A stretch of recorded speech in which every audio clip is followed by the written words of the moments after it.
that's already what we have. To come and tell us that there will be another 30 billion coming, and I assure you that 30 billion will come, and no county will lose money. You know, the CRA now is actually taking up the position of the president. Really, that can never be. That assurance can never be given by CRA. CRA should just give us a formula that will deliver value to us. The decision as to how much money goes to which level of government is not the decision of the CRA. I thank you, Madam Chair. Thank you, Madam Chair. Thank you. It's good also to have the facts correct, that the Constitution says CRA is mandated to make recommendations. They are recommendations, so let's not belabor that one. Let's not remind them of their mandate. They have repeated it in their first slide. Madam Chair, don't protect the CRA. What they are saying is on record. They have said it on record, and you are saying it on record. Senator, just stick to what the Constitution says, because it makes us move forward. And then ours is to determine by resolution, as you have said correctly. So let's not belabor who did what and who said what. We know we are going to do it. Elge Marakwet, please. Good. Thank you, Madam Senator Chair. Elge Marakwet. Thank you, Madam Chair. For the last 13 years, Madam Chair, about 10 counties have been paying salaries only. There is no meaningful development that they've done. In fact, from what Senator Sifuna said, they might lose $1 billion on a school feeding program. I think Elgeyo Marakwet County might want to be part of Nairobi County, so that instead of feeding the children, you can give us that $1 billion to do development. Actually, we have been, I'm saying, for the last 13 years.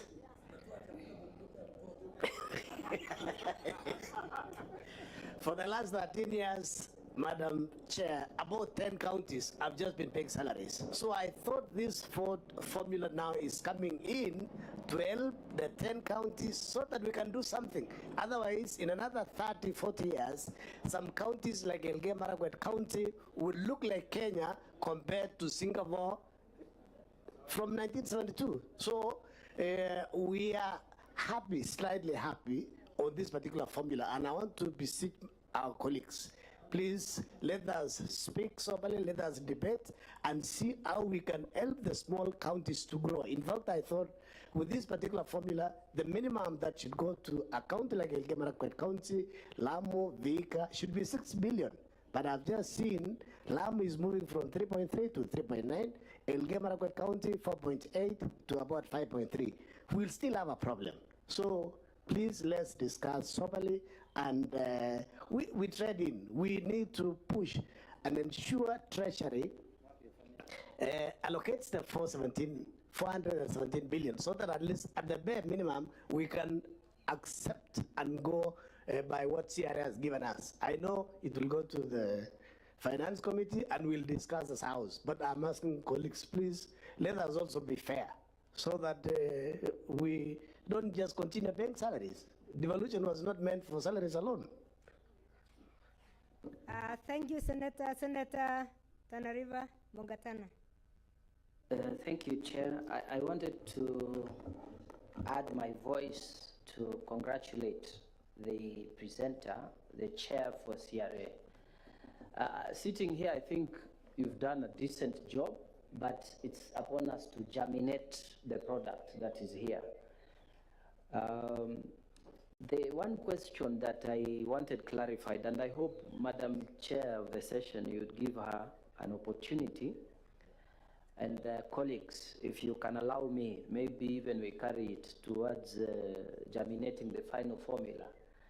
I wanted people to understand, and honorable members to understand, that counties that are faced with emergency situations like Tana River, and I'm not talking only of Tana River, but other counties as well that are low-lying. And in our place, we have that line that goes, there's Tana River, there's Garissa County, there is Lamu County. And I'm speaking about Tana River because almost 50% of the county went underwater when we had the flooding. So the question I'm asking Madam Chair CRA is, how can you say that emergency should not be considered because there's a fund established under PFM Act. That fund does not help because all the work the equitable share had done for the year and years past have been swept away. Why can't we create a situation or cushion counties like ours, which are low-lying, with some fund? And how can we get emergency factored in, built in within the formula, so that you take care of us? Because all these other factors, the parameters you have set, they can be swept away in one go. How do we create a situation where we are also being fair to us? I submit, Madam Chair. Thank you. Thank you. I will come back to you, but let me go to Narok, Senator of Narok. Thank you, Madam Chair. Let me begin by appreciating the good work that the Commission has undertaken. I know it is very difficult for you to be able to deal with politicians who want to send money to their counties. I empathize with my colleague from Elgeyo Marakwet. He would want to see this formula go without being challenged, but that's not the reality. Because as politicians, we know getting money from Treasury is like trying to fight as a third monkey on the Noah's Ark. It's very difficult. So I think what I wanted to know is this. You've shared information on unreliable data. We've also shared that we don't really, the credibility of the data that is coming from counties cannot be used to be able to assist CRA come up with the correct formula.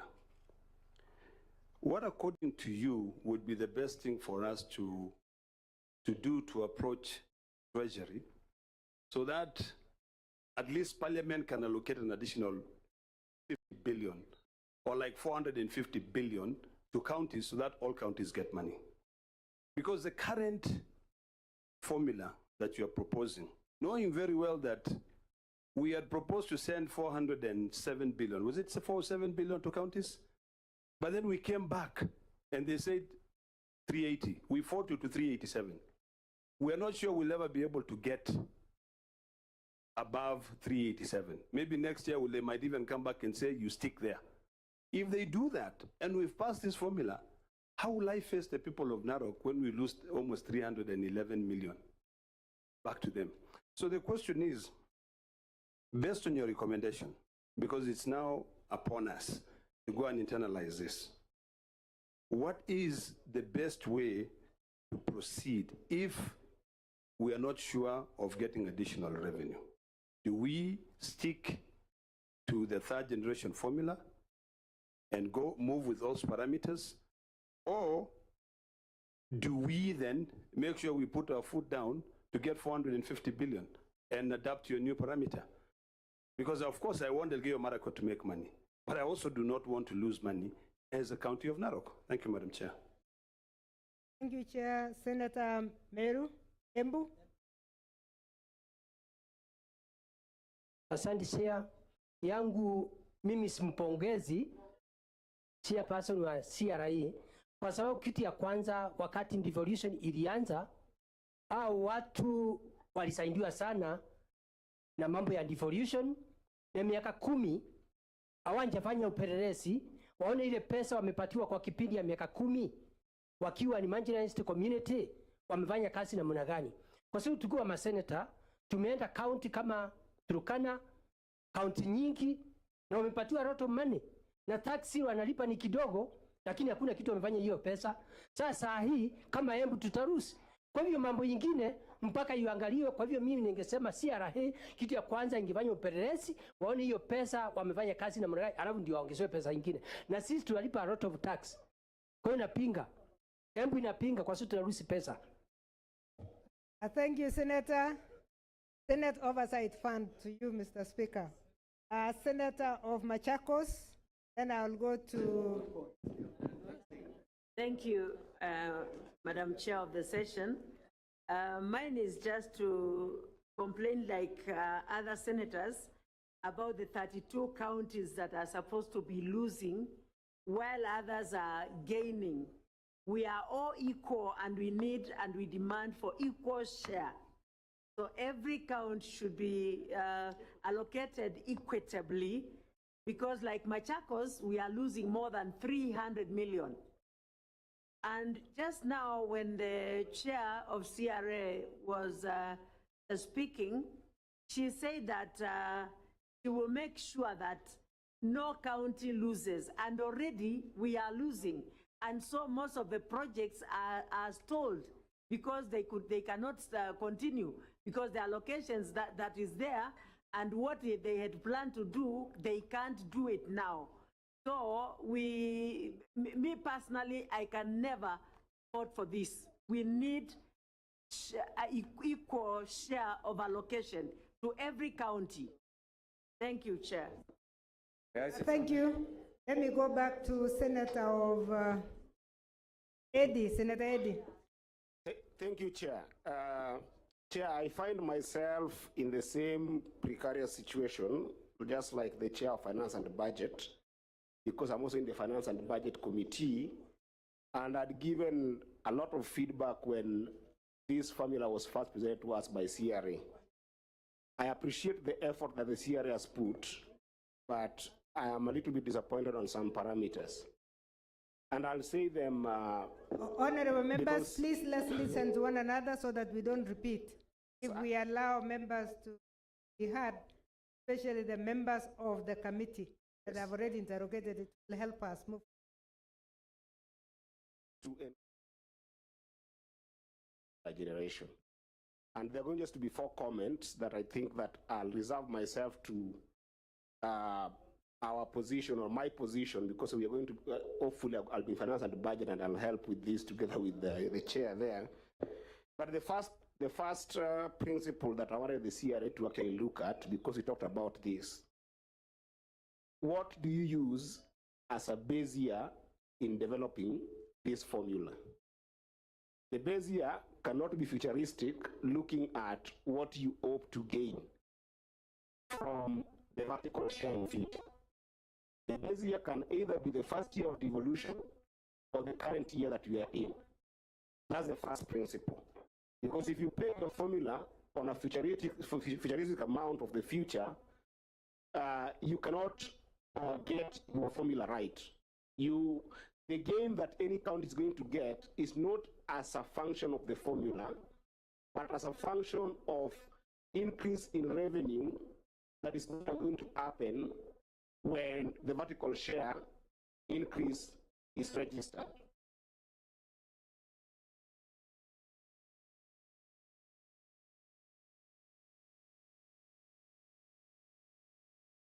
That's the formula. Hello, yeah, I think this is better now. Then the second thing that I scientifically wanted to interrogate, CRA has told us that we have a problem with data in this country. And then CRA has gone ahead and introduced something called income distance. Income distance, in simple terms, is looking or comparing the per capita income of counties vis-a-vis the per capita income of the entire nation. Kept that simple. But you cannot get per capita income of counties without variables for why you are doing that. There has to be math. And the first math there would be, you have to show us in each county, did you look at their own source revenue as a result of coming with a per capita income? Did you look at things like compensations of all employees in those counties? Did you look at rent of the people in those counties? Did you look at all the royalties earned in those counties?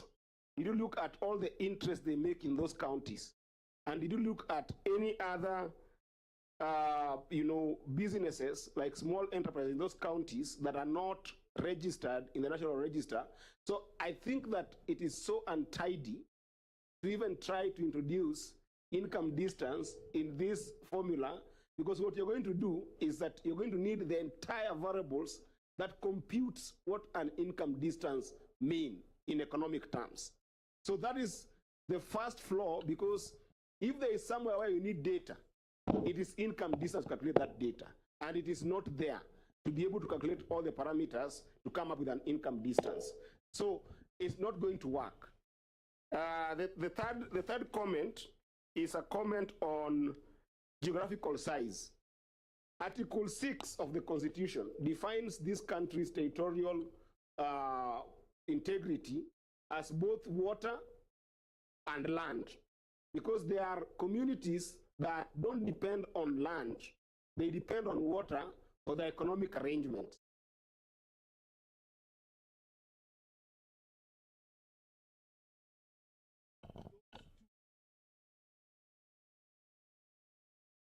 Were you able to look at water as a function?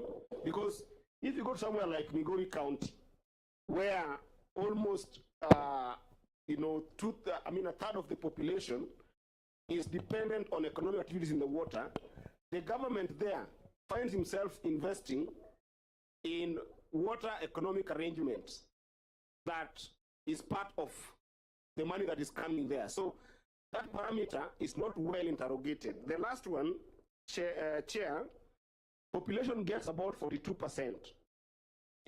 Now, when population gets about 42%, that population only makes sense when you look at how that population affects the infrastructure of respective counties. I want to take one thing, for instance, roads. If you take roads, are you going to look at density versus distance, where, for instance, you'll go to some counties where density alone, you'll get that a county like Kisii, for instance. They might be making a small road from Soneka to Kisii town, but the density there might force Kisii County government to spend more money to maintain that road because of the regular use of that road, vis-a-vis a distance that's affected in Garissa, where you have invested in a road and maybe what will affect it is vagaries of nature like flood. So when you come up with 42% on population, how did you compute that 42%? So in conclusion, Madam Chair, I am urging CRA that maybe in future, or even as we're going to consider this, can we be more scientific on the numbers that we're coming with in all these formulas? Because without the scientific basis for them, then we are going round and round, and we would rather just maintain the current formula, but then fight for more money to come to counties, then we'll still be able to get more money regardless of the formula. Thank you, Senator. I'll go to Senator. I have yeah. All your comments. Senator Kiambu. First of all, with those, and we should not question CRA. If they brought a good proposal, we'll applaud them. If they bring a bad proposal, we actually should even question their existence. So we should interrogate and dissect this proposal, because there's what we call institutional memory. For those who will come after, we'll have to follow the sentiments of the Senate. Madam Chair, I also want to note that this is one of the most important exercises that any Senate will carry. It happens once in 5 years. And if it happens once in 5 years, and you are living in time where some counties have been threatened with isolation, so this sharing of revenue should have that can you protect me, Madam Chair? We should have that at the back of our mind, Madam Chair. Point of order, Chair. That you encourage point of orders. It is please, allow me to speak. Let's allow him to finish. When you have your chance, yeah, you can respond. Yeah, you can respond then. Madam, what I'm trying to say, devolution came to cushion counties. Came to cushion counties from any executive government that would want to undermine a specific region. So when we are talking about this exercise, we have to have that at the back of our mind, that sometimes we can have a rogue government. So we have to make sure that every county is taken care of. Now, having said that, my question is, there is one parameter they call income distance. And Madam Chair, income distance, if you look at it, is more of the poverty, Madam Chair, because they are basing it on gross county product per capita. And if they're doing that, I am aware they have based it or benchmarked it with Nairobi. So, yet counties are autonomous. How are you calling it a gross county product per capita based on the distance from your county to Nairobi, Madam Speaker? That is something that we need to interrogate because counties are autonomous. Question number 2, the issue of land. If you look at the presentation that were given there, land in the third formula was 8%. In the fourth formula, it has gone to 9%. I don't know whether Kenya has acquired another territory because land cannot increase. Why are we basing it on 9%? So I believe that if we interrogate this issue and make sure that we do not use it to either use their stable data or lack of it thereof, sometimes we might give counties a little share from what they deserve or what they require if we go with this formula as given by CRA, Madam Chair. So, and I know this income distance issue, they borrowed it from India, Madam Speaker. But in India, it is a poverty index. So we are having two parameters of poverty index and income distance, which is talking about the same thing. So I do not understand, or I do not agree with those who are saying we should not interrogate this. It's just a proposal. Even Adani was a proposal. Thank you, Madam Chair. Thank you, Senator Gola. Thank you, Session Chair. My observation to the Chair is that I'm amused that in this country we can say we lack data, especially when I look at the parameters on water and sanitation. I think that is not being honest because we have engaged these sectors at particular times and they are able to get the data of availability of these resources up to village levels. So the water secretary has at some point presented those data. How comes we have no data?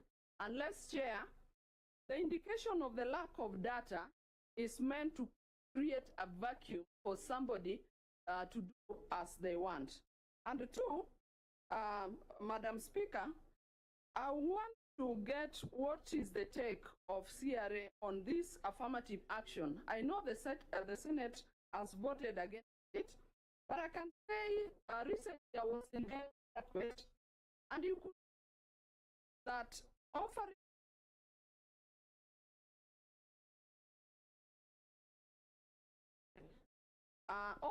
certain services, taking into consideration the topography of the place, 10 or 5 times how done elsewhere. And then lastly, Madam, I would like to get the take of CRA on incentive.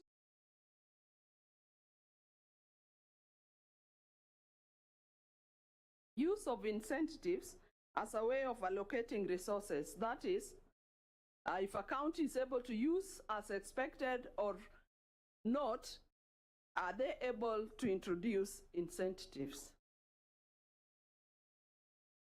Thank you. Let me move to Senator Urango. Yes, I'll come back again. asante sana mwenyekiti wa kwanza sijui kama maswali ambayo tunauliza itakuwa na maana kwa sababu nimesikia kwamba ripoti ishaletwa katika kamati, ama itakuwa ni kama kuchota maji na nyavu, kwa sababu ripoti kama imefika hata tunaosema hapa sijui kama ni ya maana. Lakini hebu niseme yangu ni moja tu. Mwenyekiti wa zamu nasikia sasa wale maseneta ambao wanasikia kama wanapoteza pesa wanapinga, wale wanapata wanaunga mkono. Na unajua ni kweli, kwa sababu mwamba ngoma ngozi huvuta kwake. Lakini ningepeana tu story tu kidogo, niseme ya kwamba kuna daktari moja aliambia mgonjwa wake kwamba anafaa akunywe maziwa, mayai na nyama ya ng'ombe na sausage ya nguruwe ndio aweze kupona. Ng'ombe akatoa maziwa akaenda, kuku akataka mayai akaenda, nguruwe wakambaki, kwa sababu ndio yule mgonjwa apate sausage lazima angekufa. Sisi na kina Sifuna ndio hawa sasa nguruwe ambao tunapoteza. Wale wengine kama Senator Regeo Marakwet ndio kuku, kwa sababu ni ndogo atage aende, Karungo akamuliwe aende. Kwa hivyo panapo kupoteza mwenyekiti wa zamu itakuwa ni ngumu sana, hata tukiongea leo ama mwaka mzima. Asante sana. Thank you, Senator. Senator of Nyamira. Yeah, thank you, Madam Speaker. Those of us who are in the last Senate, this matter was very emotional. And the governor for Mandera, we closed the ranks to ensure that counties in northern Kenya were not. So as the chair of the Finance Committee, you should be the last person to pass or support a formula that is going to disadvantage some counties. That should never be supported by your committee, because we stood with counties from northeastern province, especially Mandela. And if I remember, you are losing 2 billion. You are losing 2 billion. But we stood with you because we wanted fairness. And the chair of CRA, if you read Article 2 or 3, the first parameter that should guide you is to ensure that counties are able to perform their functions. That should be the guiding. Whether you have a small count like Elgeyo Marakwet or Nyamira, or a big count like Nairobi, each count must be able to perform their functions. So if you bring a formula that is going to reduce money from some counties and you deny them the ability of performing their functions, then that's not a formula that should get the support of the Senate. And then there should be fairness, Madam Chair. You know, if you do a calculation between, just pick 4 counties. If you pick Garissa, Mandera, Wajir, Marsabit, the increase of 30 billion, these counties are disappearing with about 7 billion. An increase of 30 billion benefiting 4 counties only. I don't think that is fair. So we need a formula that, you know, Senate is there to protect all counties, all government. We are not yet to say, if Nyamira is getting, then I should not care about Kericho. No, we want to defend evolution. Then number 2, honorable senators, you know, we have counties where governors have never cared to understand that fiscal responsibility, how you use money, is a factor that should be used in sharing resources under Article 2 or 3. We have counties that have never responded to invitations by a number of our committees. But when you read, even summons, but when you read your formula, there is nothing about fiscal responsibility. I mean, this is the time that we should show that we have teeth. If you don't come to us, we should include a formula on fiscal responsibility. If you are not able to come to the Senate and defend your reports, they have moved from qualified, some are now adverse, but they are getting money again. I mean, that is being irresponsible. Chair, I thought we would, in this formula, introduce a parameter, even if it is 0.3, on fiscal responsibility, so that counties whose governors are not appearing before the Senate, counties where we have adverse reports, they should be punished. So I I finally I hope, Chair, you can give a minute. I want to understand the science. This thing you have introduced called income distance resources. You know, I thought what should concern us is to ensure that resources go to people. We want resources go to people because we are not sending money to distance. It's for people to get services. So what is this formula called income distance? That imetoka wapi? And how does it translate to resources going to help people who reside in those counties? But I think we should not accept a formula that is not fair, that is glaringly disadvantaging some counties. Even if I'm not in the category of those losing, I want to stand with all the 47 counties so that there is equity and fairness.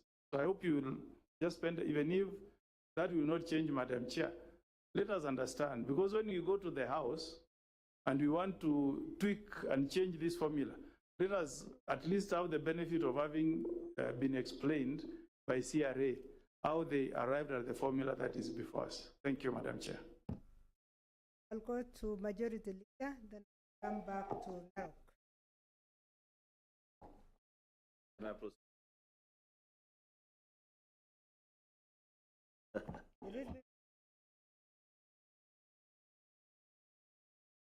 I'm just making comments. But also. I want him to talk, because if you can see the last trend, I wanted comments from gave us, and I think it has been typed by a student there. It's now typed in a very good. It's good to listen to yes, Senator, because it will help us understand this shift that the chair of the committee is saying, which is very important, was severe change of parameters. And these people, the last house, by the way, people became united. Against the leader of the house. They became united. That unity brought up some parameters that are unique. We need to understand why they came there. CRA had very passionate. So I think that reason, Senator of Thank you. Thank you, my teacher. I have very brief comments on this topic. You know, there's something, and I'll just begin from where you've just concluded. While it's good to be a senator representing your people, it's even greater to entrench devolution as a senator in the Republic of Kenya. I guess that's what experience and time needs to teach all of us. We will get it wrong if we begin this program, Madam Chair, by carrying a piece of paper in your pocket, and every formula that is applied, your only responsibility becomes, am I gaining or losing? I think we need to interrogate more deeper than that. And I guess that is a calling that we are being made to. I appreciate the work that CRA has done. I will not be dismissive of their thoughts, because I believe, and I know, I'm certain about it, that it's made up of intelligent people who know what they are doing. My question is to seek to understand the reasoning behind the path that they want to guide us as a Senate in making the decision that will lead us to arrive at the fourth generation formula. Therefore, Madam Chairperson, I have a basic comment. First of all, on your presentation, I'd wish that you had stuck with the same name for the parameters, because if you look at your final presentation on what the parameters are, you're changing names from, like previously what they had been referred to. You call it in one of your presentation is basic share, and I think in the other presentation for the fourth generation formula, you refer it to as something else. I think just for neatness of presentation and to make it easy for us to follow, it's important that we set a culture of referring to parameters with one name.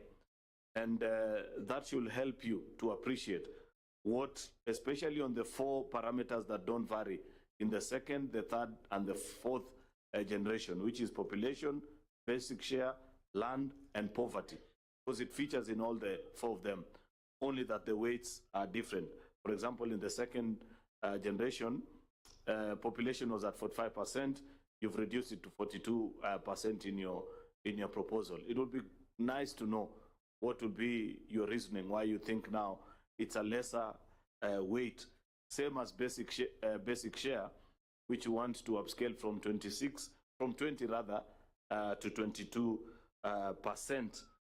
This discussion about capping and uncapping of land size is a very complicated conversation, especially now that you want to grow the land weight from 7% and it being capped to 9% of geographical size, and in your formula is not clear whether you are capping or not capping it. I'd wish to hear your thoughts about it.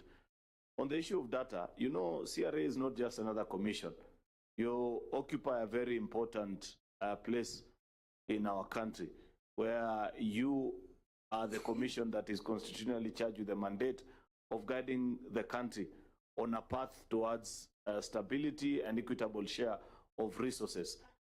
This issue of data cannot just be left to fly like a point that you made and have asked us to do something. I wish you would have mentioned something about it and maybe asked us as Parliament to be more diligent, perhaps maybe set up law on how to prevent data breach, or a process through which you can have clean and infiltrated data that can guide, especially things to do with health, water, accessibility of road, because it's a very salient point, because basically what you're telling us is that even the data we have used previously, there's no guarantee that it was the right thing.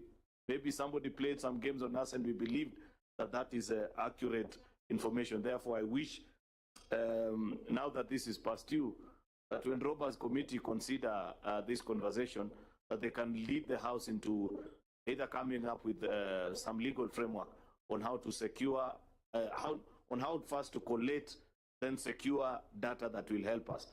We have even this situation with our brothers and sisters from northern Kenya, the 3 counties that have been, whose census has been cancelled. I guess you're speaking to the same point, and we'll have to make a decision eventually on what basis to do. Lastly, please help me, and I really beg as a leader, to understand and make sense of this animal you're calling income distance. I listened to you quite keenly when you're making your presentation, and up to now, I'm still struggling to understand, because I want to, by the time that I eventually make a decision alongside my colleagues, to know what is the thinking of this income distance. How was it achieved? There was something that you removed, and your explanation from your presentation, I expect you to do better, Madam Chair. You say you removed fiscal effort and fiscal prudence because the Senate removed it last time. The reason we did it at that particular time of doing third generation is because it was so complicated, and you are trying to get even a simple point upon which you'd have more convergence of ideas and ensure that very few counties end up losing, if any must lose. But like Senator Okongo is saying, it's a constitutional doctrine. Article 203I speaks of the need to incentivize counties to manage their resources better. I want to propose to Senator Roberts' committee that we must bring back that index of ensuring that the counties that manage their resources better are rewarded. Those that do it poorly, you don't collect ONSO's revenue, you don't manage your books properly, they must be punished. So that, because human beings, they respond to either the carrot or the stick. Thank you, Madam Chair. Thank you, Senator Tobiko. I'm so coming. I will be there. Everybody will have a chance.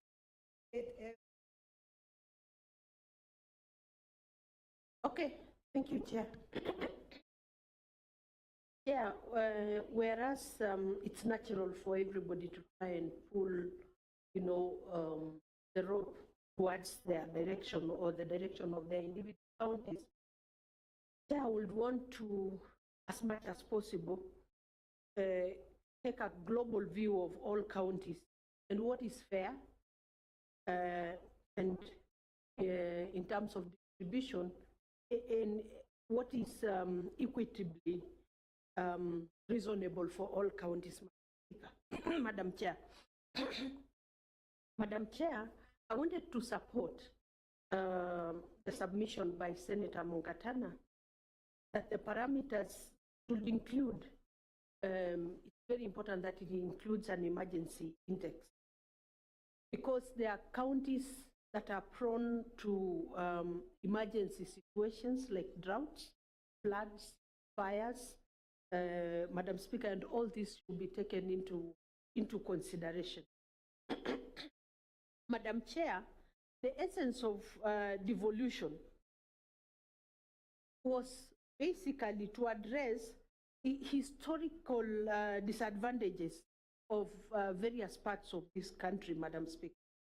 And Madam Speaker, when I say that, particularly in my mind, is pastoral counties, Madam Speaker, that were left behind in terms of infrastructural development, because it was considered infrastructure like roads, the tarmac roads are not necessary, Madam Speaker. And there are counties, and I wanted particularly our brothers who from central Kenya, I don't know how many watched the Mutahi Nguni, the fifth estate submission the other day, of counties that have had 61 years of infrastructural development, 61 years of economic empowerment, social mobilization, advantage over the rest of the country, Madam Speaker. And this is what devolution was supposed to come and equalize, Madam, and stabilize, Madam Speaker, to the advantage of all Kenyans, Madam Speaker. When you talk of proximity to Nairobi and use the poverty index, most of the times, Madam Speaker, I will tell you, Kajiado has been ranked, like one of the very rich counties. But do you know what? They use the lenses of the Nairobians who use Kajiado as a bedroom. The ones who have good homes, good sanitation facilities, but just go a little beyond and you find the poorest people living not very far from Nairobi. The only thing we see is lights from Nairobi. But there is no infrastructure reaching our places, Madam Speaker. Not roads, not electricity, not piped water, nothing, Madam Speaker. And so, Madam Speaker, when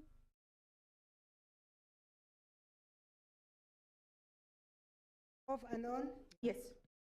Madam Speaker, when the CRA talks of the income distance, maybe it's good for us to know this income distance, whether it is in terms of what gross county product per capita, whether it's an income variance, or whether it's just distance.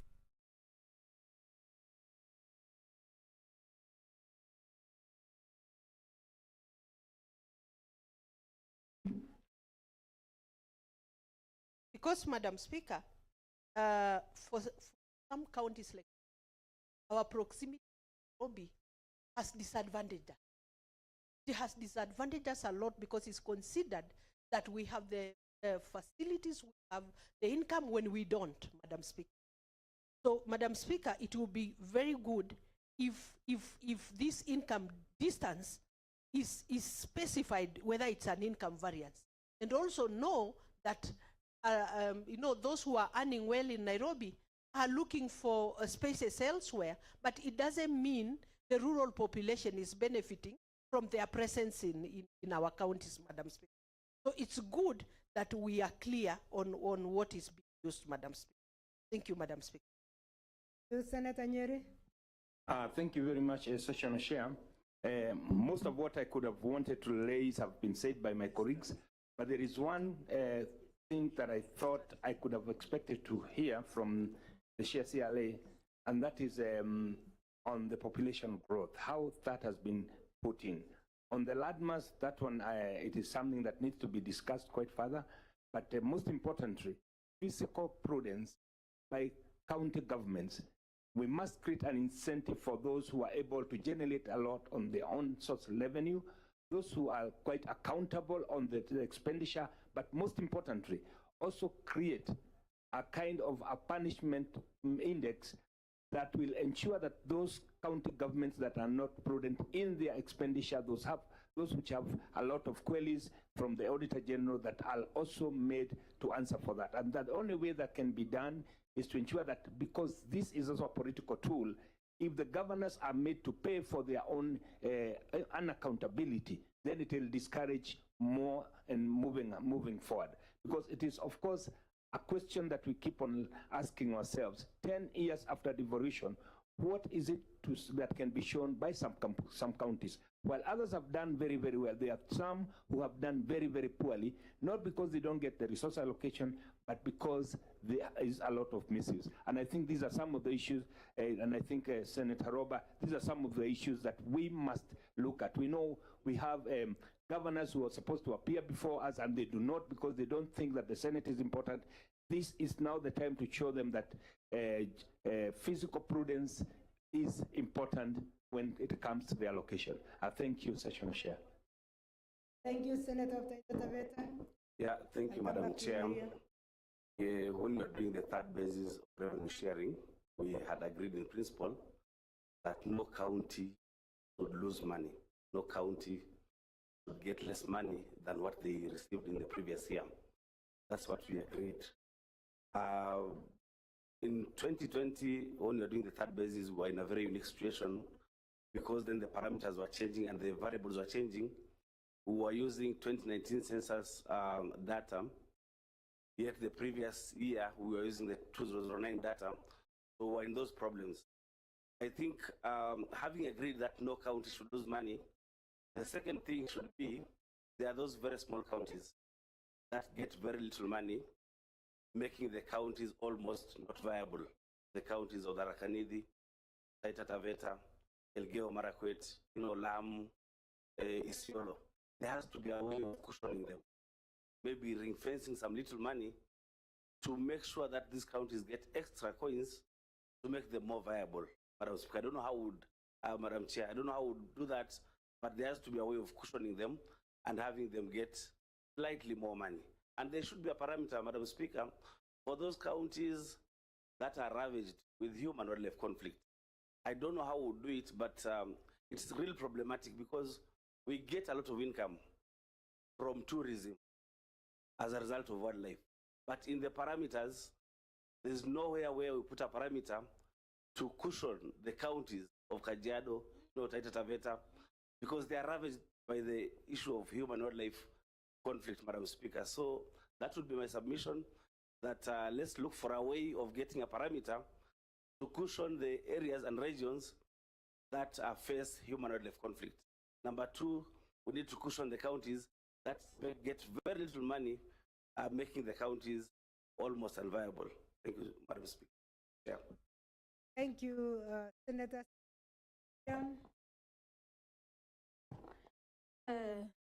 Thank you, Madam Chair. Mine is, first I appreciate the work of, and on that proposal of is what we are discussing now, it originated from a state proposal parameter. On that parameters, you have analyzed, and one of them you have omitted is infrastructure, which is not there. You have omitted. My question is this infrastructure needs you have omitted? Is it the same as this distance? Because distance means roads. So my opinion, I suggest that structural, because in our county, structural roads like roads. So in that scenario, your parameters you have omitted that will have, and you put the income distance. So my question, my opinion is now, if we can suggest on changing to the road infrastructure needs instead of distance. That is all my opinion. Thank you.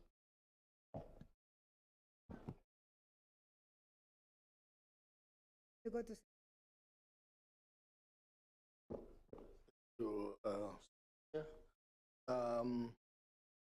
I think, as Honorable Sifuna said, as ODM, we have taken a position that no county should have money. That's our position. Whatever formula we come up with, no county. Having said that, I also want to support Senator Morgan and I think Senator Wamatangi position that even as we push to send more money to our counties, we should not forget a very important thing, which is fiscal responsibility. I am looking at the counties which have gained money, and where I sit as the chair of CPIC, and Senator Kajwang also agrees with me, those are the counties where corruption thrives. So I think as a Senate, even as we push hard to send more money to our counties, we must also ensure that fiscal responsibility is one of the factors that we are going to consider in this formula. Lastly, I also represent a small county, and I want to congratulate CRA. For the first time, this challenge of small counties has been taken care of by CRA. Only that it's too true. And I think it's integrated in the equal share. That's why the equal share has gone up by only 2%. I think we need to look at this matter critically because it is becoming unviable to sustain the small counties. For example, in my county, they have a budget, development budget of less than 700 million. What can you do with that? Even CDF from the 5 constituencies combined, they have more money than the governor. So I think as we think about monies to our counties, as we ensure that no county loses, we must also help those small counties so that they are sustainable, because they all inherited the same staff establishment as big counties. And it's so difficult to run a small county, especially if you are in close proximity to a county that gets a higher allocation. For example, Vihiga County is proximity to Kakamega County. They think the governor is not working. But because the governor is not able to do the same things that Kakamega can do with their large allocation they get from the exchequer. So I think, colleagues, we would be making an appeal to you to also think about the small counties, as Senator Overgeo Marakweta said, because this is not sustainable. Thank you, Senator.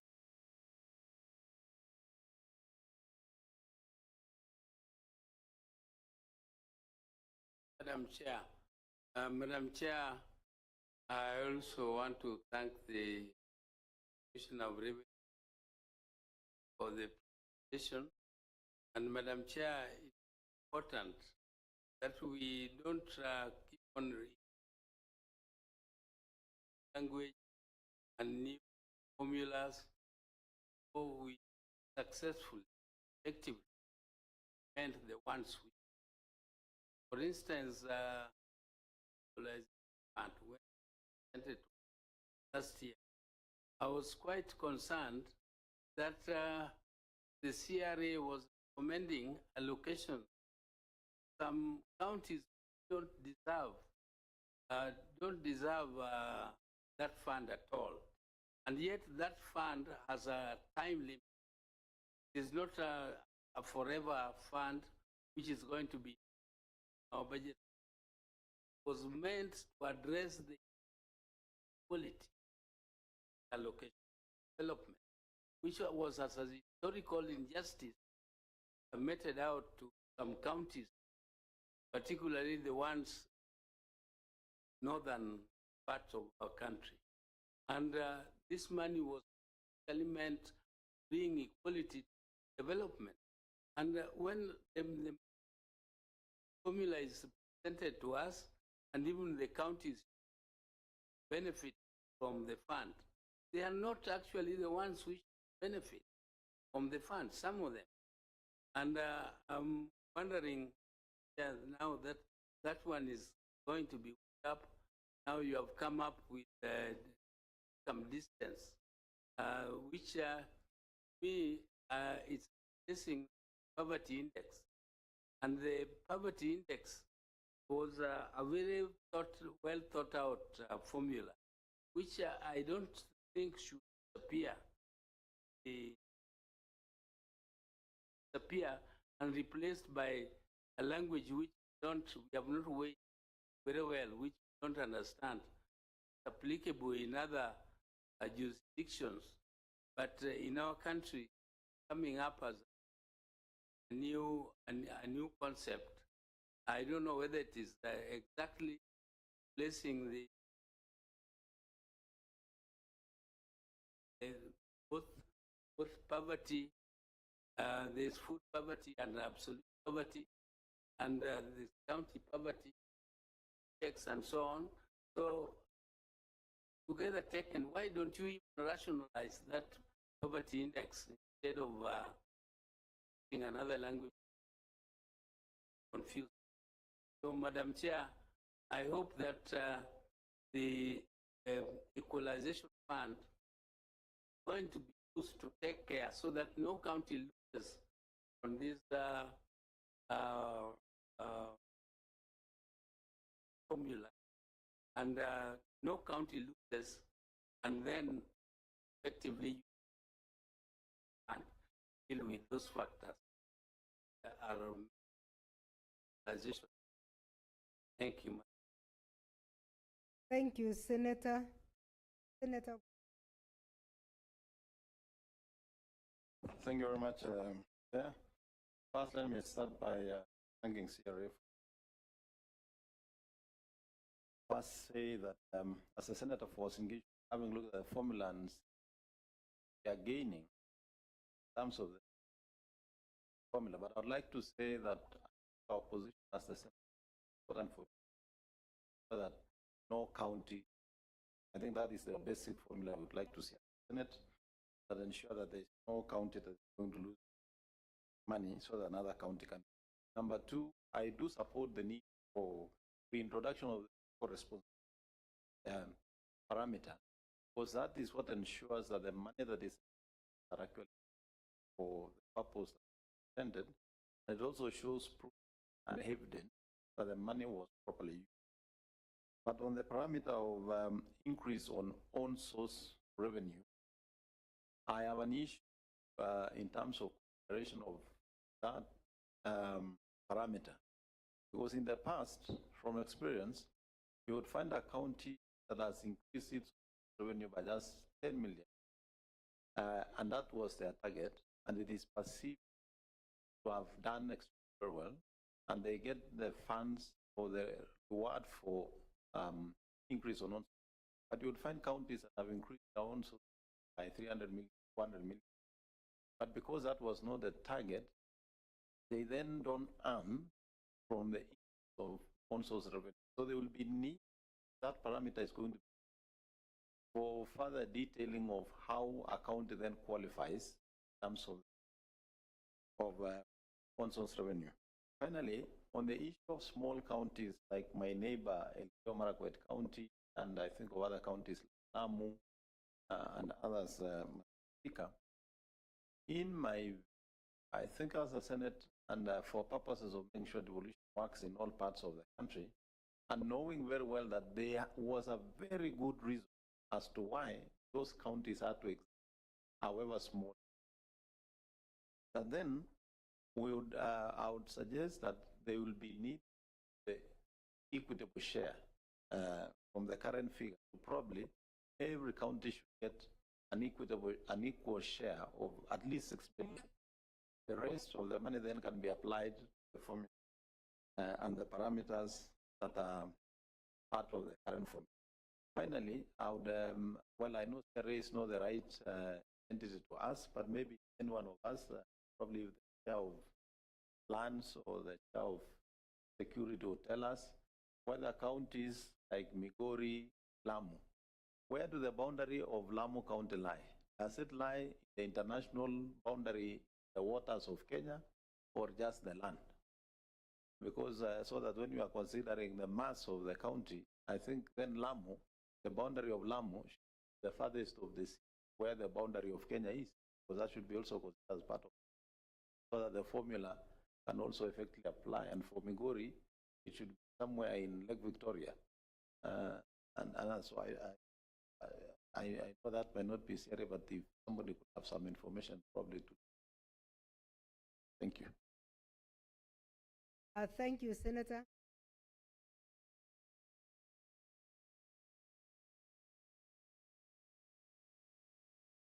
The final person is yes. Before we last comments. So, yeah, yes. mine is very brief, Madam Chair. I first of all want to thank the chair because of terms that are used in and very found, especially the income, the new vocabulary which you have introduced. So then you are three also for as a report to discuss. That is a milestone. I was very happy when you presented and you said that is but when you computed your simulations on a projected and ambitions of course 7, so far as my way and doing, I participated in the meeting when I think CRA and the Senate 450. So I participated. Later on, went again back to. So in principle, I will also support a position that county we fight for more allocation from the treasury, but get more allocation up to 40 billion so that every county at least can have an addition.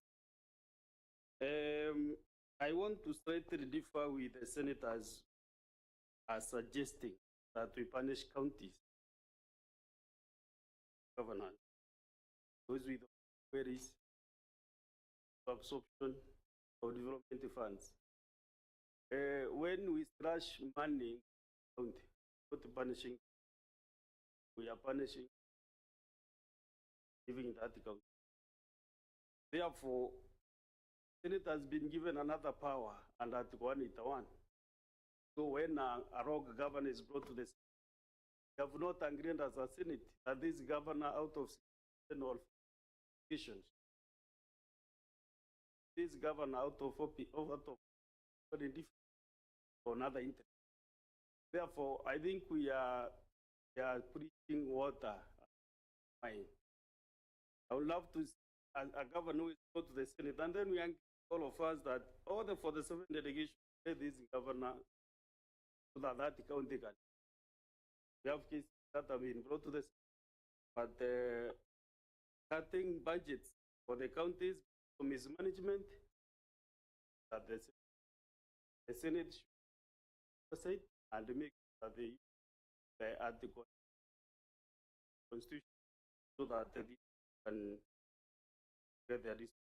I also would like to see one day maybe the committee on CPAC and the CPIC give us a rank on the performance of the governors. Because there's opinion polls which are released every month. There are so many companies which, and the county misappropriate more. The governors are ranked from 1 to 5. Like Kakamega is always number 1 in the. And when the senator is in Kakamega, usually makes a lot of discussed when the president. So I think CIPAC can be giving us an analytical data, including even actually the control of budget, actually which county absorbs better, which one does not, the development funds, also the Auditor General of the Auditor General, audited accounts of the people offices as unity interrogation this. I'm happy that Senator Mgatana mentioned that there are issues. Taveta, and also Anariva. These counties should look at in a different, because even our county mayor, we have a lot of cases.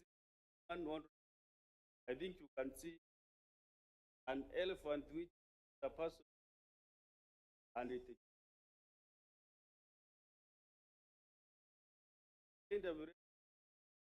This money can be at the county level, at the county so that every county can sort. It's Taveta, which has historical issues. Parliament. They are compensated. So, Madam Chair, thank you. And don't feel discouraged. This topic because it touches politics. Don't feel discouraged.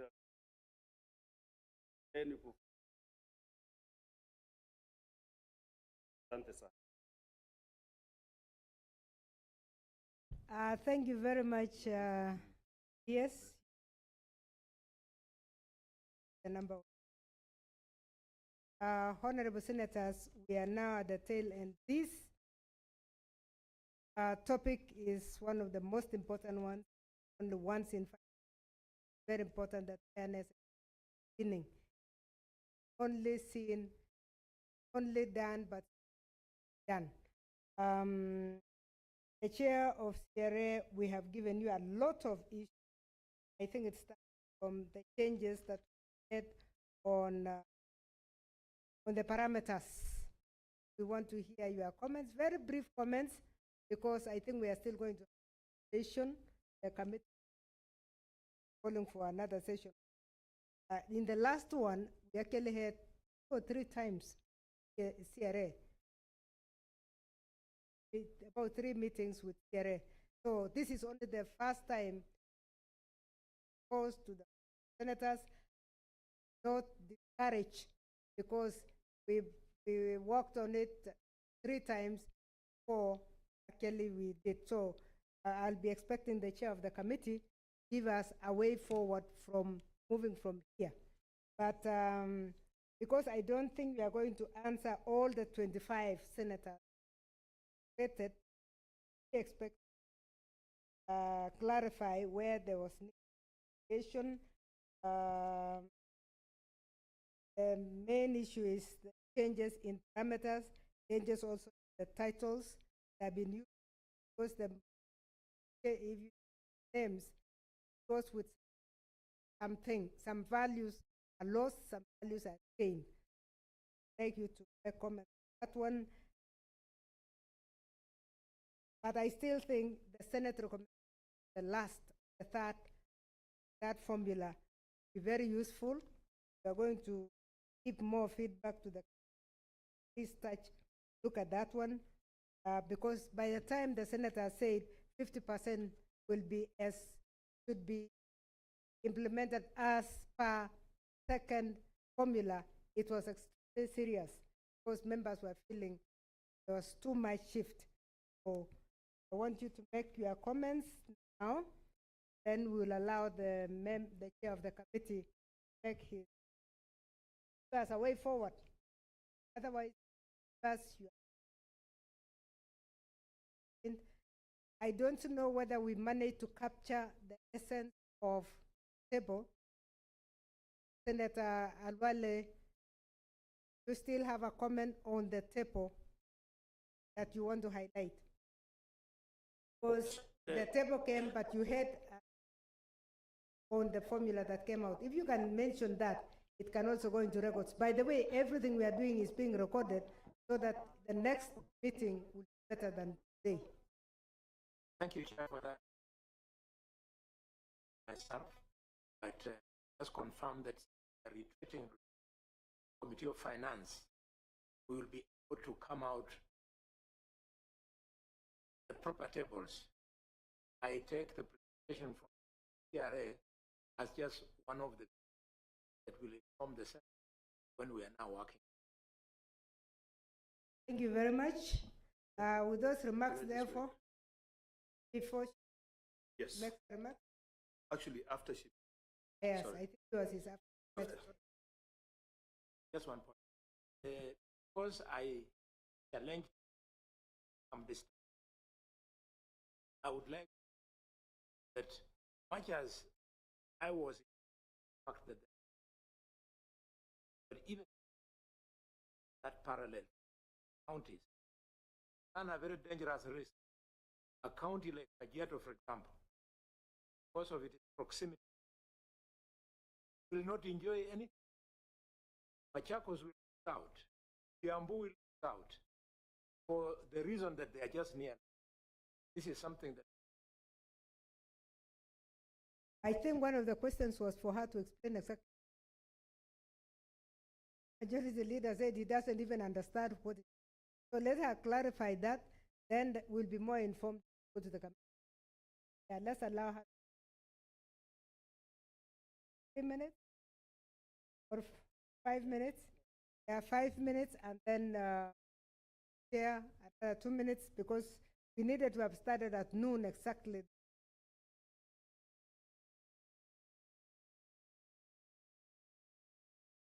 You, Professor, now for you, are able to 2 minutes background. But let me start by just saying that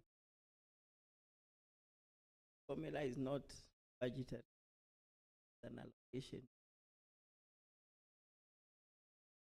That we allocate resources to counties, whether they'll put whether they'll put culture, they decide the percentage. Their budgets are still approved.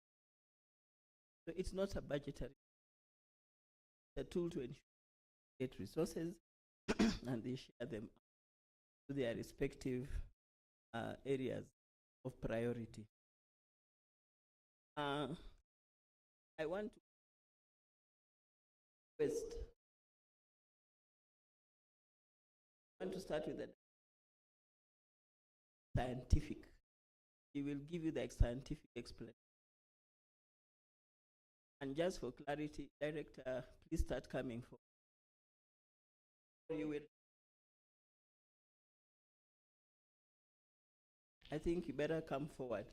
It is not the distance. It is not the distance. Yado, be assured, being a neighbor to Nairobi, victim. Thank you, Madam Chair CRA and Honorable Senators. We appreciate your comments. I would give an explanation of a definition basically of what is income distance. It is not proximity to Nairobi. Article 203 requires the Commission to consider developmental gaps and income or inequalities or disparities among counties. We have a measure called our national GDP. So if you want to know between Kenya, Uganda, Tanzania, and the US, which is the most developed country, you look at the country's GDP per capita.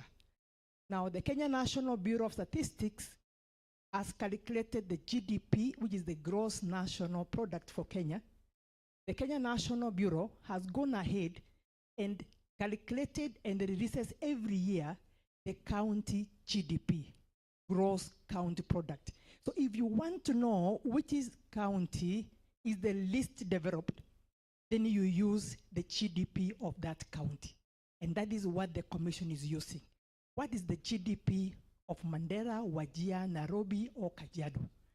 It is not proximity from Nairobi. We're asking ourselves, what is this county's GDP? what are the economic activities currently going on in a county which defines their development. We are aware that the counties have different potentials, and from those potentials, those counties can raise own source revenue. Nairobi can raise the highest, followed by other counties, but we have counties who are not even able to raise 1%, even if they put all their effort.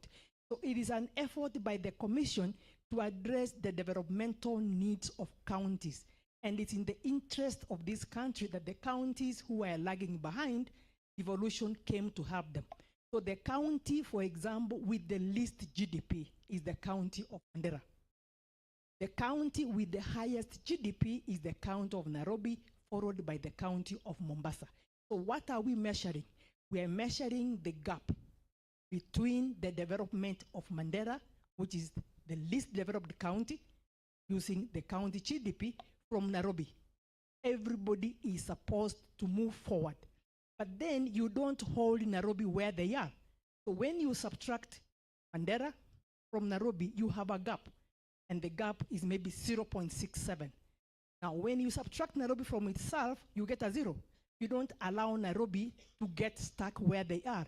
You give Nairobi the gap of the next county, which is the next developed county, is the county of Mombasa.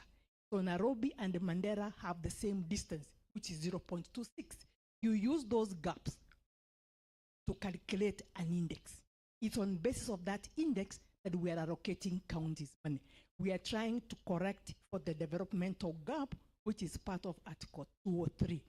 Now, the question we are asking here is anybody losing the money? Nobody's losing the money.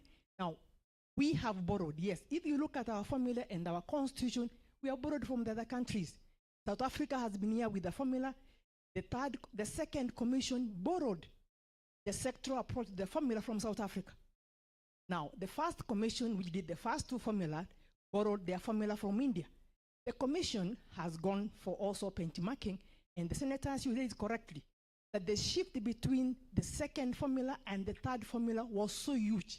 And that is why the Senate, in their own wisdom, tried to use the second formula to stabilize the third formula. Our chair has demonstrated that if you look at the sectoral data, and there is no problem, we have given you all the data. If you update the data, even if you remain with the third formula, you have to update the data. You have new data. The moment you update that data, you saw a county whose numbers were 200,000 away from the road. That count has gone to 600. That county will gain a whole billion. How do you do that? You have a county whose numbers for health, because we have the health parameter and it has come up, you look at that parameter, a county with the highest number was Kakamega. Now, you look at the current number, the number has come down from 800,000 to 80. If you update the data, that county loses 2 billion. So the commission has used all those simulations, and it is not possible to stabilize the third formula using the new data. What have we done? We have taken almost 90% of the second formula, which is what the Senate used to stabilize the formula. But then the issue here, income distance, it is not proximity in terms of kilometers. We are trying to correct for the developmental gaps among the counties. You have asked, why have we changed how we define the parameters remaining similar? Because the stakeholders were not agreeing, or they were not understanding the definition of the parameter. The land area, which has been there in the first, second, and the third, the governors have always written to us saying we are not incorporating their water bodies. What we were having as land area incorporated the water bodies. So to be on the safe side and the same understanding, we called it the geographical size, which has got the dry land and the water for the counties, for just uniformity and understanding.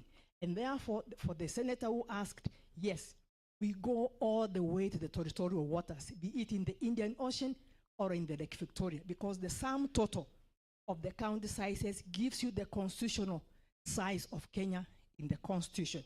The base year is 24-25. The water issue, we have data on water by the Kenya National Bureau, but the data for water is safe drinking water. So if you come from Isiolo or the marginalized counties and you have saved water because you have boreholes, your population, your number, access to water. And you will find that the counties without access to water by the WHO definition is the counties in the lake region, because they are using the running waters not classified as data. And therefore, when you allocate resources, it will defeat political and economic logic to allocate money for water for counties not having a challenge with water scarcity. And why the chair for CRS said, we do not have an index on water scarcity in this country. Chair, thank you. And then in this formula, the 417 is a CRA recommendation. The 405, National Treasury has recommended, because we have the budget policy statement presented in IBEC. Now, the minimum allocation you need in this formula for no county to get less than what they have is 400,000. So the commission has said is we will ensure in this formula nobody loses any money, even at 400. The worst you can be is get what you want into 2024 and 2025. And the holding harmless is not annual, like we are having in the current formula, where you keep on having an allocation index and a formula. We have inbuilt that allocation index in the formula. So the moment you use the current allocation factor, that factor moves on without you losing anything. So everybody is held harmless from the first year of the formula to the last of the formula. Chair CRA, thank you, and thank you, Senators. Senator Kamega, what clearly saying is that once we hold you, you are maybe, let's say, at 200,000, and last year you were at 250. Once we hold you harmless, we restore you back to 250 once, and then going forward, that becomes your minimum. So next year, when the sharing of vertical is done, you will not get less than 50. You continue getting more. So you will never go below once we hold harmless now. Maybe, Chair, what I may add, let's use the example of Mandela. For several parameters, when you simulate whichever formula, even the previous one, the third formula, it was the county with the highest 2 billion revenue record, so because of the population issue between 2009 and 2019. The same happens with the sectoral formula. Let's use the example formula.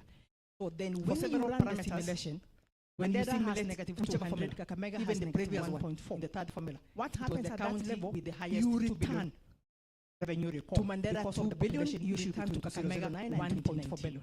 The same happens whether it's the sectoral formula or this proxy formula. Whoever gained, so then when you run the simulation, Mandela has negative 200, Kakamega has negative 1.4. Will have the additional 400 level, but you return to Kakamega the 1.4 billion, you return to Kakamega, you create an index at that level, everybody not losing. Now, whoever gained, and say for example, Elgeyo Marakwet gained 400 losses, so Elgeyo Marakwet will have the additional 400, but you restore to Kakamega the 1.4 and to Mandela the 2 billion. You create an index at that level, everybody not losing. That is the index which will share revenues going forward. So nobody loses the index when it's already in. Some clarifications Thank you. want to make.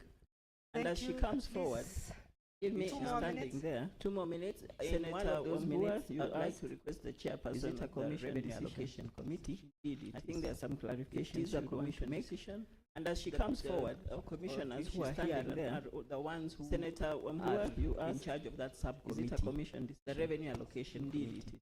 The other commissioners will have been here, but we some the commissioners who are here are the ones who are in charge of that subcommittee.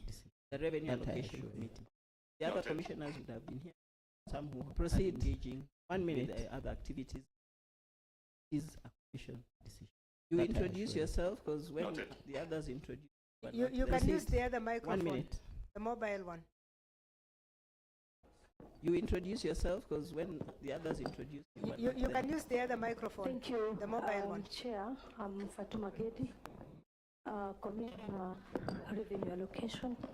Thank you, Chair. Revenue Allocation Committee. Revenue Allocation. Chair, I am the chair of First Revenue Allocation Committee. Thank the senators for asking questions. First of all, I want to take the opportunity to thank the senators, but as for asking questions, and it is their right. As you have demonstrated, Chair. As you have demonstrated, we the commissioners, we are here to correct historical injustice. We the commissioners, we are here to correct historical injustice and discrimination.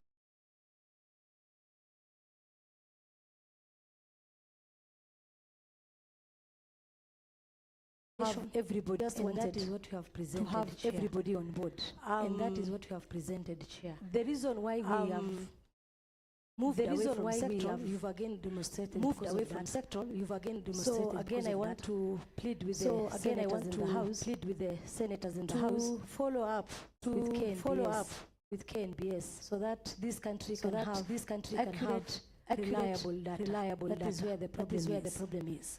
Of course, right now, no county is losing. But just to respond to few queries, the counties that have gained, there are some counties that have gained. And we've noted that if we are to be fair, they were unfairly benefited from the third formula.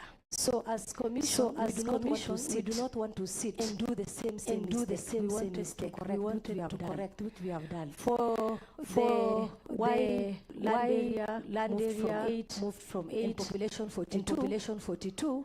Honorable senators, the population in the third formula was duplicating all the parameters. Health, agriculture, poverty, it's a number of poor people. So again, you have to balance this country. And again, the other challenge was the small counties. Right now, in our formula, the biggest beneficiaries are the small counties.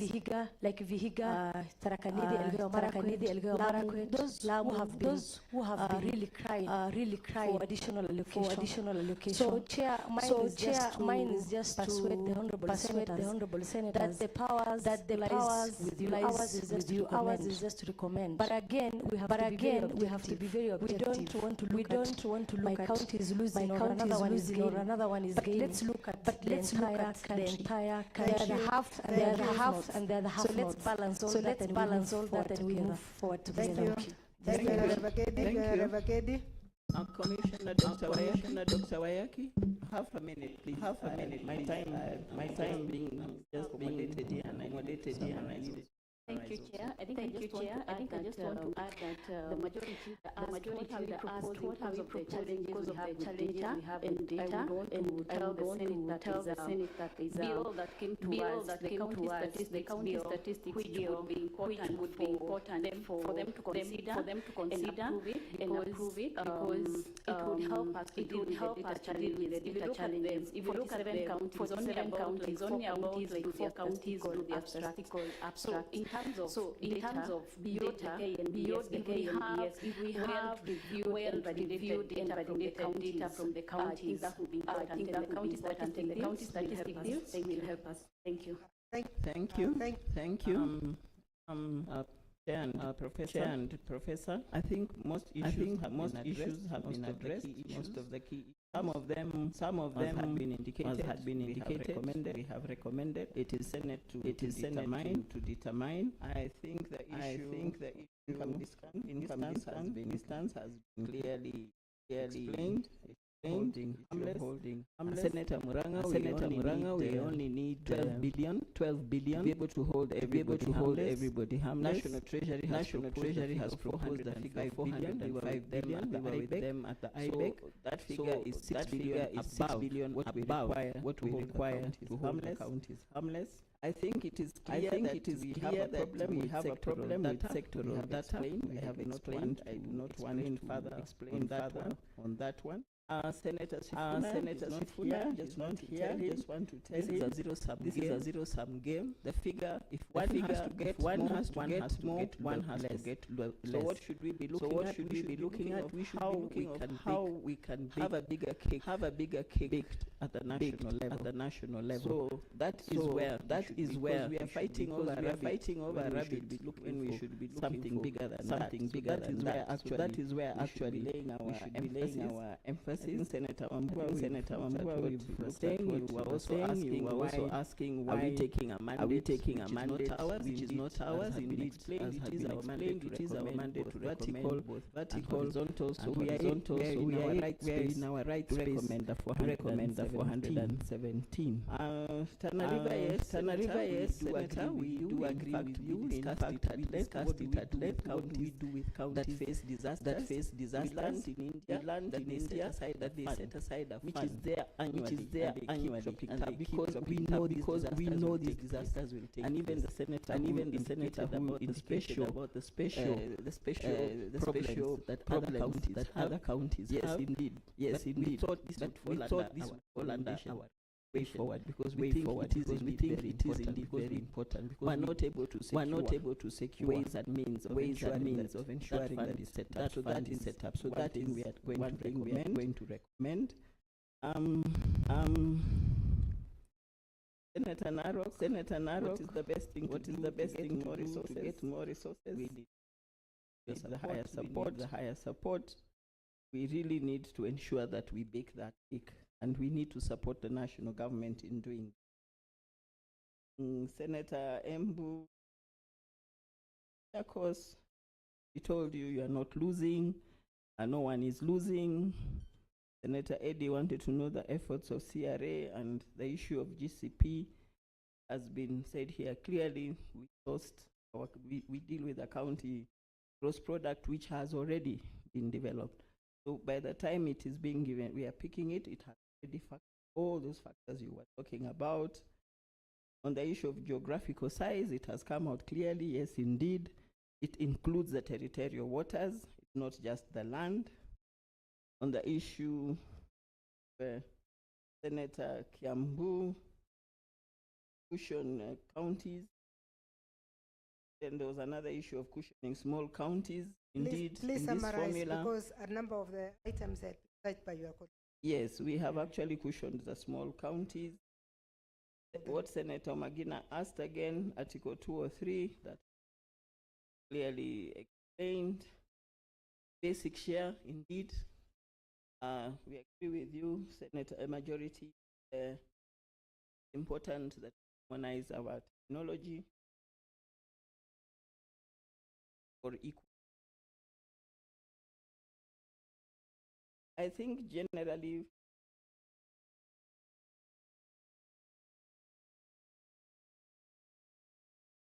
Senator Oburu, equalization, and we in policy doing the third one to do.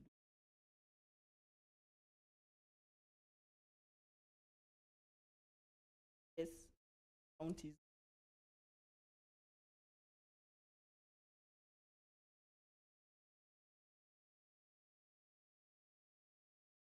Areas. Yes. So the third policy will not be done until we finalize and understand the effects of the second. Yes, sir. Thank you very much. A big applause for the chair. Okay, as the chair of the committee comes to the last word, there was a request that Senator Kina makes a short proposal. Yeah, thank you, Madam Chair. My proposal is as follows. Given the history of the last parliament, what we did, be able to get consent. I think the way forward should be that before this CRA report is tabled to Parliament, because once it's tabled in Parliament, we will be committed to committee. So my suggestion is that the majority and the minority side should constitute a broader team to be able to work with the committee so that we can seek this consensus, because we don't have time. Because what I'm seeing is that this will come, and based on experience, will be defeated. And we may end up having to vote maybe 10 or 20 times for this. So to be able to ensure that we deal with time as the way forward is that the committee should put together all these suggestions, the recommendations made by CRA, and then we come up with a consensus that will be able to go through Senate. That's my way forward. I would like to ask the chair that all we want from there is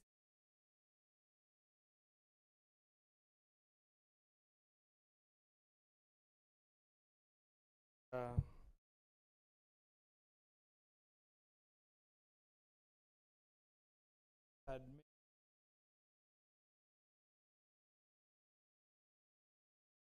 a proposal request the adapt line of back ahead easier. Funding consult forum committee way that all include conclude asking approval of that. But let me say, in the last and third generation, because of the controversy about 12 times voting, and Senate was divided. That time was made president move terrible 370. That is what provided us that point. These challenges going to happen. What that indicated is the fact that whenever the parameters adjusted, we are going to run thinking about counties that are getting very little. Likewise,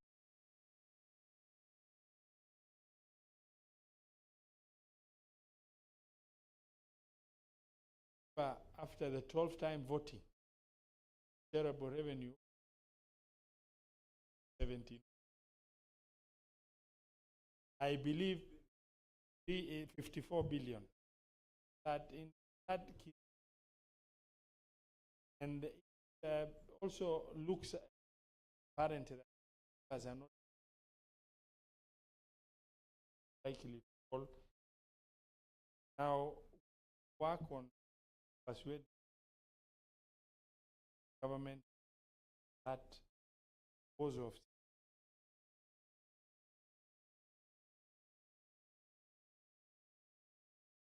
parameters. Now on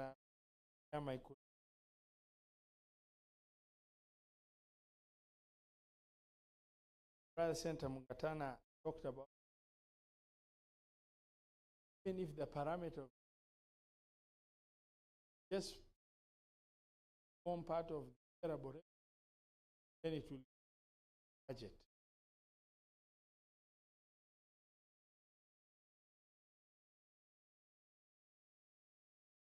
Now the horizon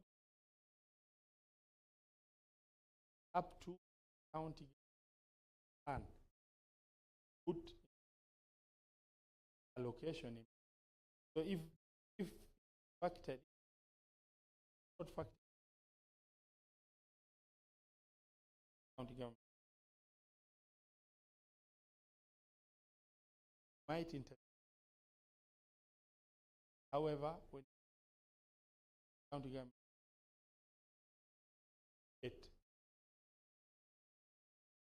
that's in money. The elephant was as the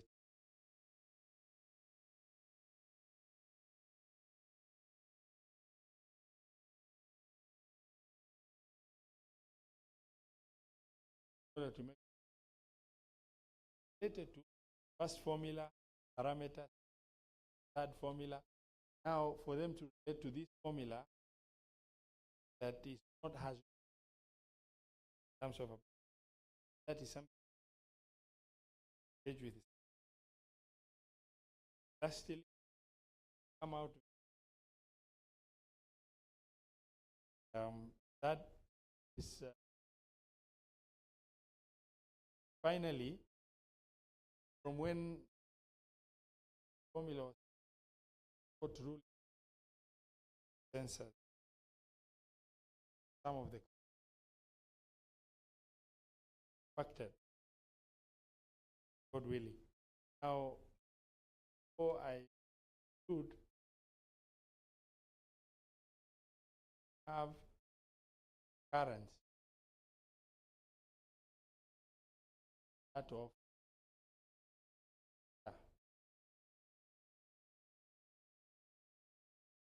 Thank you, Chair. Can we give him a hand clap? I think he has done a good job. The proposal has been put before you, Senators. I support the proposal for one reason. It's rumored that there are going to be changes in committees, leader of majority. And if that is going to be actualized, the committee that listened may be different from the committee that will come in. So I think the proposal that is coming forward is good in that the two leaders, leader of majority and leader of minority, can pick the membership for this committee that will drive the agenda and come back to us. Will as many as of that opinion say aye? Will as many as of the contrary say nay? I normally shouldn't say that in front of the DS, but he has smiled, so I think he's okay with it. So I think we are okay. We leave that to the two leaders, give us a team that is broad-based, a team that will touch on highly populated areas, highly dispersed areas, so that we come back to this. I think that will make things much better than in the last session. With those remarks, honorable members, may I now invite my very good student, Honorable Wambua, to come and chair a session. I know we have eaten into your session because this session was very, very serious one. May we thank them again. My panel was extremely good and they have persisted for almost 2 hours. Thank you.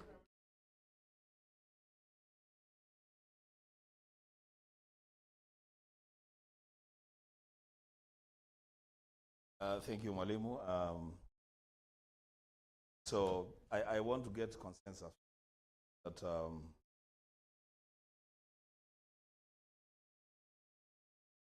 which touches on CPAC and CPIC. We don't take as much time as you've taken this. That we agree do it in less than 1 hour. Is that okay? And we'll stick to it. If we agree to it, then we stick to it. Less than 1 hour, we done. Actually, so we say now it's what time? Now it's 12:35. So by 1:30, we are done. Thank you. So, honorable members and our guests today, I want to right away invite to the stage the chairperson of the Senate County Public Accounts Committee, Senator Moses Kajwa. The titled man is CBS. Pigia makofi huyu jamaa akikuja. And I also want to invite to the stage the chairperson of the Senate County Public Investments and Special Funds Committee, CPIC, Senator Godfrey Osos. Again, a titled man, CBS. Pigia makofi here.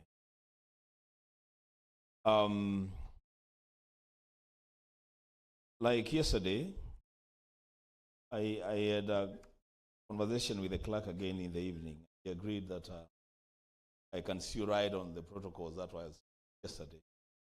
So no protocols, nothing. I'm not going to read a speech. Clerk, I saw a speech prepared for me. Not necessary.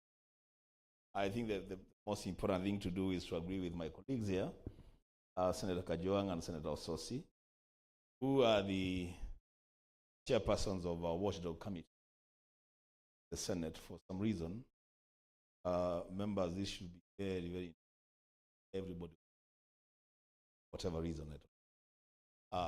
They have done a very, very good job. They have given visibility to the Senate by holding governors to account. Sources that. And so, because they are all seasoned leaders with great experience, I want to agree with them that each one of them will get 5 minutes, 10, 20, 10 minutes, 10. Yeah, they are the presenters. So you get what? You get 15 maximum. 15 maximum? That's okay. The others are discussants. Yeah, unless you want to extend your time.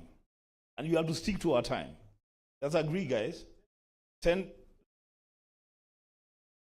You can do that, guys. No. If you go for lunch, people will go home. So I think let's do 10-10, gentlemen. Kajuang, I went to the same school with you. I know you can leave and still deliver. So 10-10. So that then we have 40 minutes to the discussants as the presenters then begin to prepare themselves and cut their speech short. I want to take this opportunity to invite on stage Ms. Gadhungu, the Auditor General of the Republic of Kenya. Please come on stage. They say there's a long letter there on credentials. We have interacted with you before, madam. We know who you are. We respect you. Please come to the stage. And then Nyakango, the control of budget. Kindly, Madam Nyakango, come to the stage. We have also interacted with you many, many times, so you need no introduction. Just come to the stage, and we will ask Senator Ososi to take the stage first, make his presentation, followed by Senator Kajuang in quick succession, after which then we'll invite the discussants, and we'll be done. And good people, we must stick to what we have agreed. 1 hour will be done. I will make sure it happens. Thank you.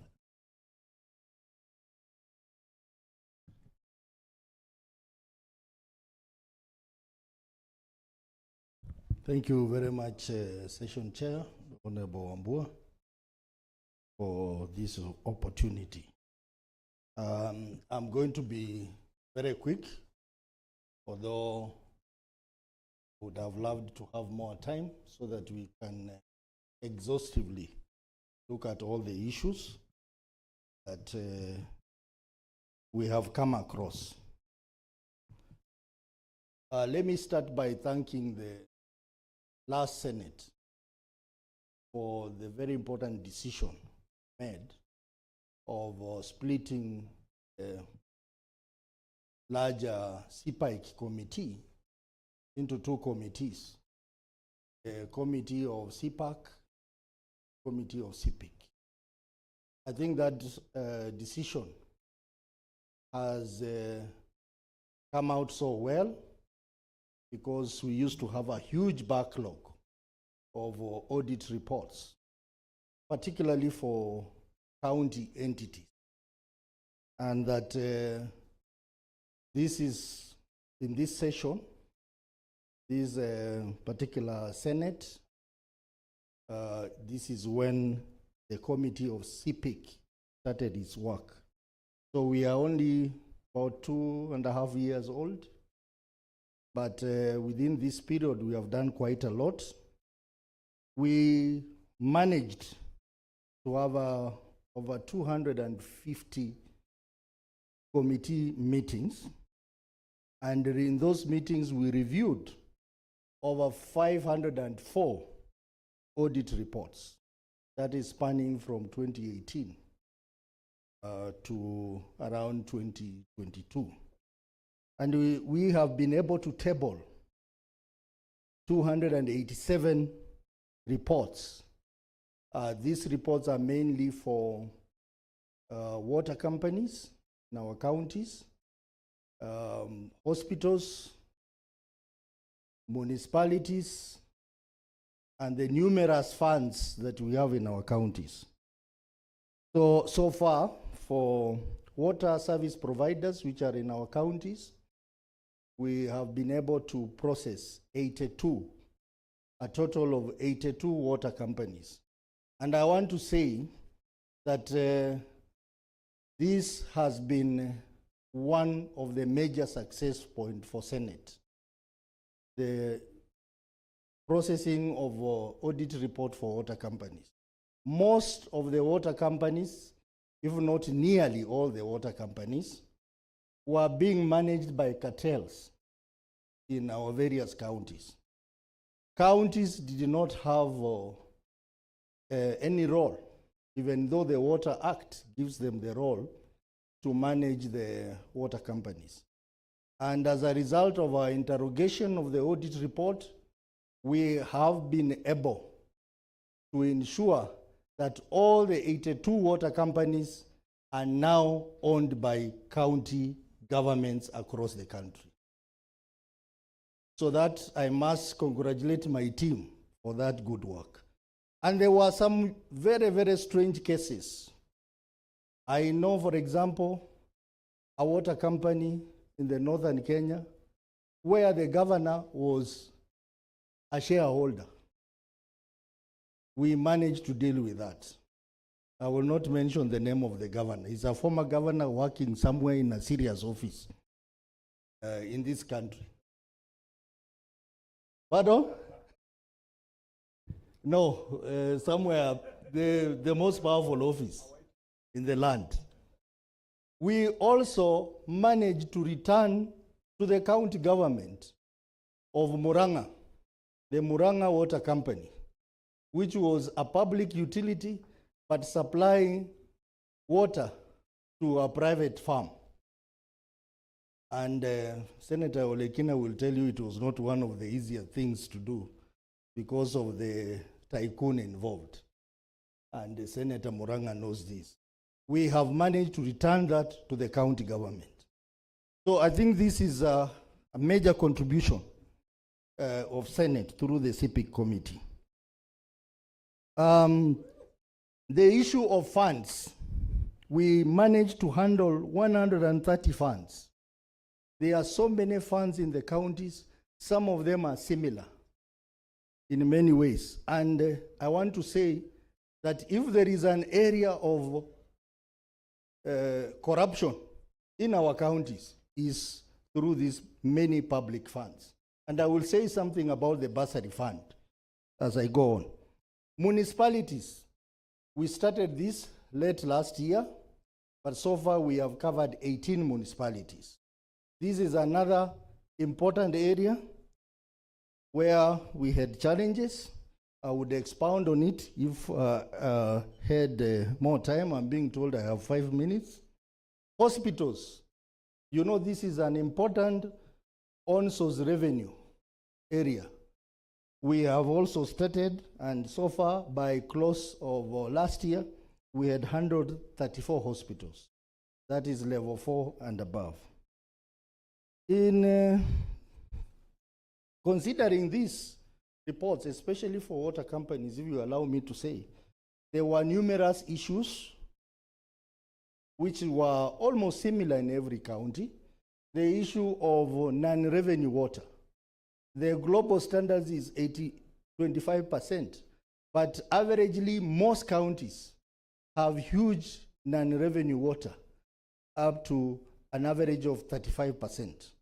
That is unacceptable. And when the CRA was talking about issue of water and sanitation, I think that should be one of the key data that you need to apply in your formula moving forward. We had issues of untransferred assets, particularly for the waterworks development agencies in our various counties, and also the defunct local authorities. Most of the assets are still not transferred to the counties. And I think that's one area that we have mandated the IGRTC to try and do it, but I don't know why they're taking long to resolve that simple problem. And coordinated projects, the issue of lack of last mile connectivities, the issue of multiple levies, tariffs, and the issue of generally corruption, clear corruption in the usage of the revenues that are generated from these companies. So all these issues are included in the reports which we have already tabled, and I'm sure you'll have an opportunity to debate them. The issue of funds, we have multiple funds in the counties, but generally they can be categorized in 3 levels. That the bursary funds or education funds, revolving funds, and emergency fund. The bursary fund. This is important because the discussion started yesterday. And I'm happy that Control of Budget is taking some action. The Control of Budget is represented in our committees. The bursary funds are not looking good. It is another conduit for corruption. Most of the counties, there are governance issues in the way they utilize bursary fund. We have issues of lack of documentation. I know a county like Bungoma County, which spent over 800 million shillings on bursaries, and there was no documentation at all. At all. We have issues of lack of legislation in the counties to support the bursary fund. We have issues of bursaries being given to same students but from different wards. So all this is in our reports. Get time to read the reports which we have tabled, but one of the recommendations we have made is the Senate should consider abolishing these bursary funds. And the reason is, apart from it being illegal, is that the other devolved functions, I'm told my time is up, the other devolved functions are suffering. The ECDs, the vocational training centers are underfunded. So, my colleagues, we have to think through. But then we gave them an option that if we really want to continue giving bursary funds, then there must be an intergovernmental agreement with the national government. Most of these bursary funds do not have that. Revolving funds, there are also quite a number in our counties where counties have given out loans. And these loans are not, they're non-performing. Most of the money have not been recovered. The non-adherence to approved procedures, it is just that some of these funds were used as a campaign tool where money was just given. The scenario is that during election year is when more money is given out to different groups. So this is a problem. Emergency fund, again, we have challenges. All these honorable members, we have done reports which we have tabled. Sure, you'll have an opportunity to debate them. Issues of hospitals, again, hospitals lack operational, financial, and functional autonomy.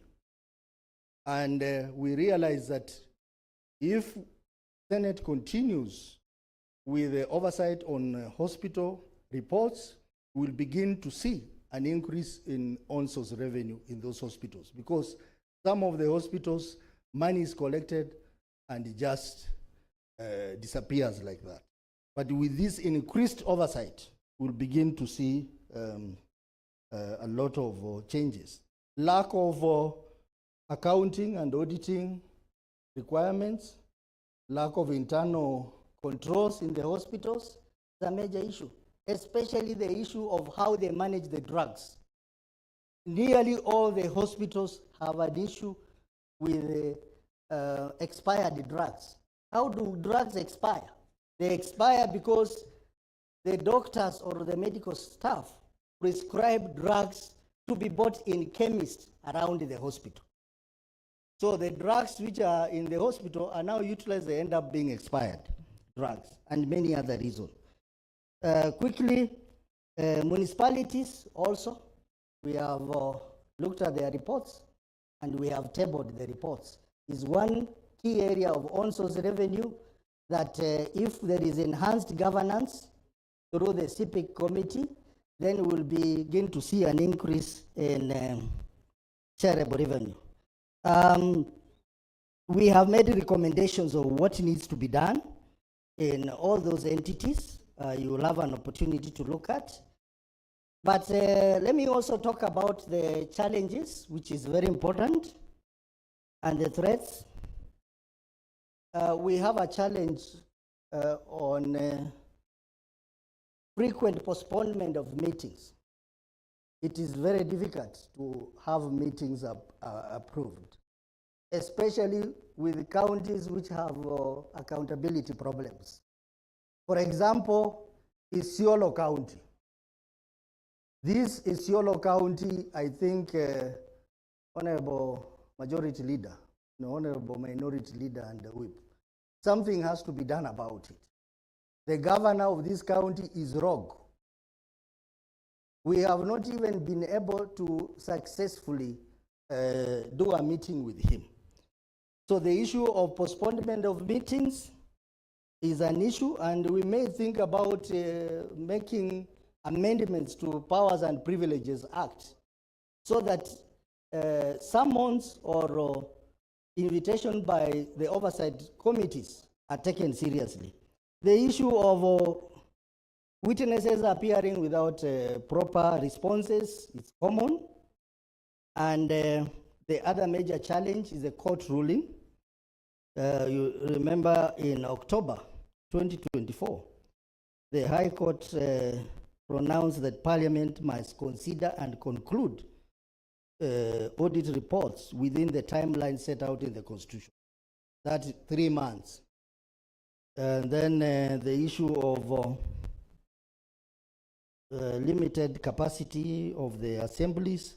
So as I said, there's quite a lot of issues that we can discuss as far as public investments are concerned. But I think as we go on, we'll have an opportunity to interrogate the reports that we have tabled. And